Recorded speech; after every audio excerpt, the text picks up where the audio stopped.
My title is thinking about the fact that today's school children, this generation of school children is going to be our next generation of whatever it is you want to think about.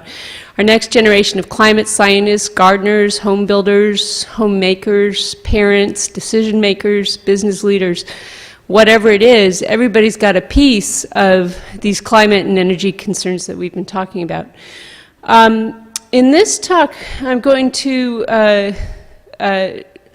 reflect on the NGSS and some of the opportunities it provides for us when it comes to climate and energy teaching and learning. Look at some data that we have through the Clean Collection evaluation, where teachers and students are telling us what kinds of experiences do they want to have relative to those topics. And then lastly, look at the Clean Collection and how that can help support some of those needs. The Clean Collection, how many in this room have heard of or seen the Clean Collection? Okay, good, so I won't belabor it, but it's aligned with the climate and literacy energy frameworks, and we are working on our strategies for aligning it specifically with the next generation science standards performance expectations.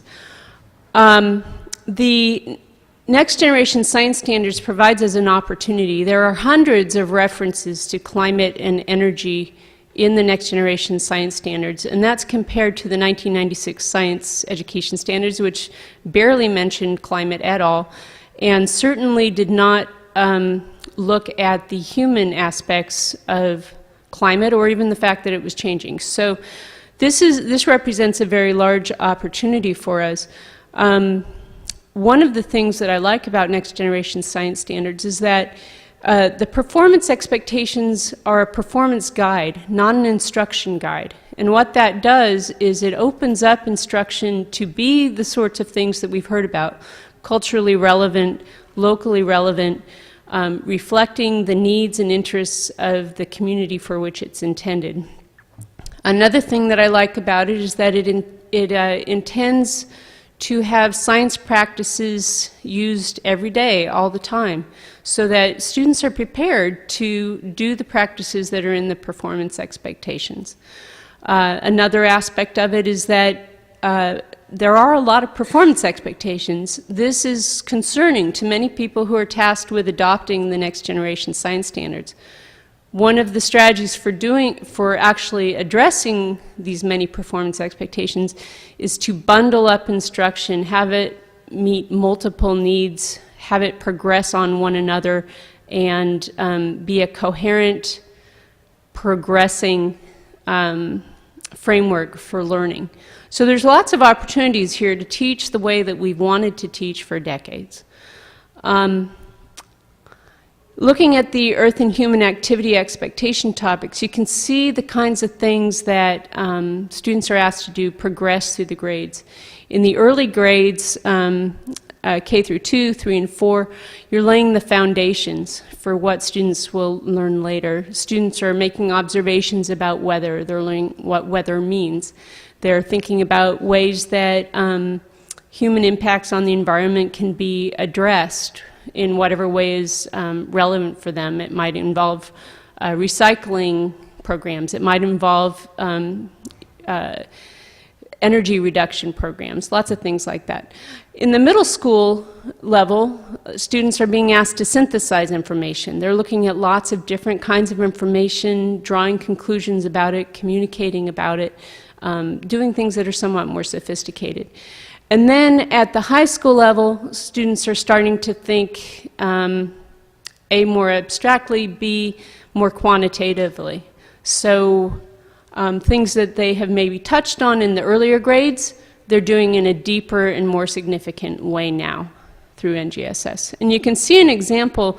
Most of my remarks are going to focus more on energy than on climate, henceforth.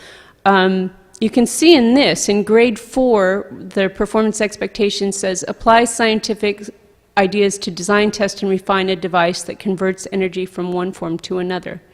If you look in the high school performance expectations, you can see something that looks like that again. It's purportedly the same sort of task, but you presume that now the questions being asked about it are more sophisticated, are quantitative, and you know, it's not like you did the same dinosaur diorama for, you know, every grade of your life. This is building on what you've learned before. So now I'm relating this to some evaluation data. This is work done by Inverness Research Associates to study a group of educators, grades 6 through 16, through the Clean Collection Project. I'm addressing only that pool of educators, 171 educators, who do teach about energy awareness. This is a subset of the 300 plus educators who worked with us over the whole time. We surveyed these people and did interviews. I'm referring to survey data from 2010 through 2013. Okay, so this group of educators, to start off, is quite knowledgeable. You can see that compared to the general public, 99% of them, 94% of them perceive that the climate change is changing, or climate is changing. This is compared to the general public in the 6 Americas studies of 70% and 63%. Furthermore, about 99% of them, or 90% of them in the 90s from year to year, agree that recent climate change is happening mostly because of human activity. Agree or strongly agree. So this is a relatively knowledgeable, on the face of it, set of educators. When we ask them, to what extent has your knowledge changed or your instructional approaches changed over the last 2 years, we can see that if knowledge has changed at all over the last 2 years, it's changed to a small extent. However, when you look at the instructional approaches, there's more movement there. Instructional approaches have changed either to a small extent or to a large extent, generally. So what does that look like? How have those instructional approaches changed? We asked what kind of barriers teachers are experiencing, what kind of considerations they have when they're looking at their instruction. We were somewhat surprised to see 30%, more than 30% of them were concerned about student and parent beliefs around energy. And in years past, we thought of energy as being a place where we could build common ground generally. However, over the last few years, as oil and gas development and fracking has become more in our awareness and in our states, as the Keystone Pipeline question has become sort of a political litmus test, this has also become somewhat more polarized and is no longer as safe a territory as it used to be. Teachers, educators are also looking for resources which reflect this complexity. They're looking for resources that address conflicting messages in the media, address student misconceptions, and that are not overly politicized. So this is a new reality. Another change that we saw is that there's a change in what the educators say their students are interested in. The change is not in the fundamentals of climate science or the fundamentals of energy science. Where it is in the applications. So teachers perceive that their students are more interested in solutions to climate change, regional impacts of climate change, sustainability, and careers in climate sciences. So this is, in essence, students, I've heard teachers say, that their students say, quit trying to convince me that this is happening, tell me what it is that we need to do about it. And so they're looking for the kinds of learning experiences that are reflected in the next generation science standards. We ask also, what are your top considerations when choosing teaching resources? And 3 out of the top 5 considerations also reflect this, paradigm. Teachers and students are looking for hands-on engagement, real-world applicability, and similar to what some of the other speakers have said, use of real data. So people do not want to hear just about the generalities. They want to hear about what's happening where they live and how they can learn more about that. We asked, where do you find resources to teach energy awareness? Less so Googling topics and finding resources that way, less making them myself, less finding current events in the news and building discussion around that. We can't pat ourselves on the back too much about the great change in the educators who are using the CLEAN website. Obviously, these educators have been part of a CLEAN informant network for the last few years, and we did not have as many energy resources in CLEAN as we do now. Now we have, 100 plus, I don't know. Anna knows the number, I know off the top of her head. But I know that we have a significant number more than we did before. And you can see that reflected here. There are 624 resources in the collection as of this printing. And this is just what comes up. You can see from the titles that a lot of these are energy resources. There's stabilization wedges, which is a portfolio of strategies to address emissions. Solar water heater activity, which is actually about building and testing a device to convert energy from one form to another, that exact thing that was in the NGSS performance expectation. The car of the future, oil spill cleanup, lots of relevant and applied resources. This is a screenshot about the solar water heater. There's teaching tips about fabrication, some cautions, tips from our expert science reviewers on what to watch out for or what to improve. Lots of ways to try and make this activity just really useful in the classroom. We also have a set of pages there that are about teaching about energy, and we have another set that's about teaching climate. These things are all about what should you watch out for, what makes this principle or question hard, what kinds of misconceptions might you see, what are some strategies for doing this well. And that's essentially a primer on teaching these topics that teachers can access. And then with that, I will close. Basically, the Next Generation Science Standards provides us an opportunity to teach in the way we've wanted to teach and teach these important topics. The educators I'm referring to are knowledgeable, and they're changing their instruction in significant ways.